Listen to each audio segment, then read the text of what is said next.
다음 주로 예정된 정순신 변호사 아들의 학교 폭력 관련 청문회를 앞두고 교육 현장에서는 벌써부터 갑론을박이 치열합니다. 이 정쟁에만 그칠 게 아니라 근본적인 해법을 모색하는 계기로 삼아야 한다는 건데요. 황대용 기자입니다.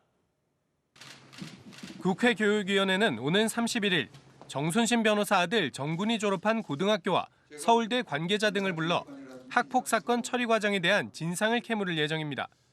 교육단체들 사이에선 정쟁보다 학폭 제도 개선에 집중해야 한다는 목소리가 높습니다. 이번 청문회가 학폭에 대한 국민적 관심 속에 치러지는 만큼 근본적인 대책을 마련할 수 있는 계기로 삼아야 한다는 겁니다. 너무 망신주기나 그런 것들 다시 그런 상처를 드러내서 다시 국민들의 공분만 일으키는 용으로 자꾸 이제 그 확대 재생산하는 그런 것들이 우려가 된다는 거죠.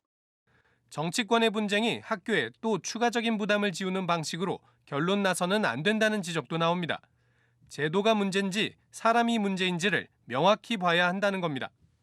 학교에서는 자기 결정을 했는데 그걸 정순신이라는 사람이 그걸 자기 권한을 어떻게 보면 남용한 거죠. 근데 이제 학교에다가 또 다른 지침을 떠내리면 학교는 아이들한테 집중하지 않고 지침만 보거든요.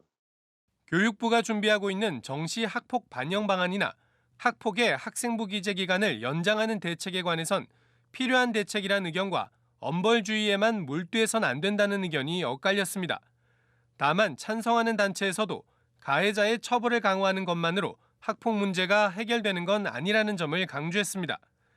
내가 뭐 어차피 대학 안 갈 건데 굳이라는 생각을 할 수 있는 또 가해 학생들도 있기 때문에 피해 학생의 회복이라던가 뭐 보호 같은 것들에 대해서 뭔가 집중도 해야 되고 거기에 대한 회복 지원 정책도 좀 전환을 해야 된다.